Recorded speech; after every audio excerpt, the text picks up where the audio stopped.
Imagine for a moment that somewhere in the middle of Texas there was a large foreign military base, say Chinese or Russian. Imagine that thousands of armed foreign troops were constantly patrolling American streets in military vehicles. Imagine they were here under the auspices of keeping us safe, or promoting democracy, or protecting their strategic interests. Imagine that they operated outside of U.S. law and that the Constitution did not apply to them. Imagine that every now and then they made mistakes or acted on bad information and accidentally killed or terrorized innocent Americans, including women and children, most of the time with little or no repercussions or consequences. Imagine that they set up checkpoints on our soil and routinely searched and ransacked entire neighborhoods of homes.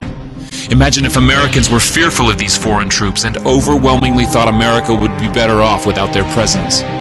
Imagine if some Americans were so angry about them being in Texas that they actually joined together to fight them off in defense of our soil and sovereignty because leadership in government refused or were unable to do so. Imagine that those Americans were labeled terrorists or insurgents for their defensive actions and routinely killed or captured or tortured by the foreign troops on our land. Imagine that the occupiers' attitude was that if they just killed enough Americans, the resistance would stop, but instead, for every American killed, 10 more would take up arms against them, resulting in perpetual bloodshed. Imagine if most of the citizens of the foreign land also wanted these troops to return home. Imagine if they elected a leader who promised to bring them home and put an end to this horror.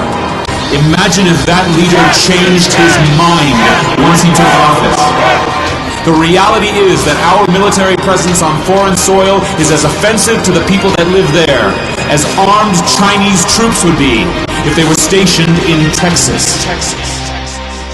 Shutting down military bases and ceasing to deal with other nations with threats and violence is not isolationism. It is the opposite. Opening ourselves up to friendship, honest trade, and diplomacy is the foreign policy of peace and prosperity. It is the only foreign policy that will not bankrupt us in the short order, as our current actions most definitely will. I share the disappointment of the American people in the foreign policy rhetoric coming from the administration.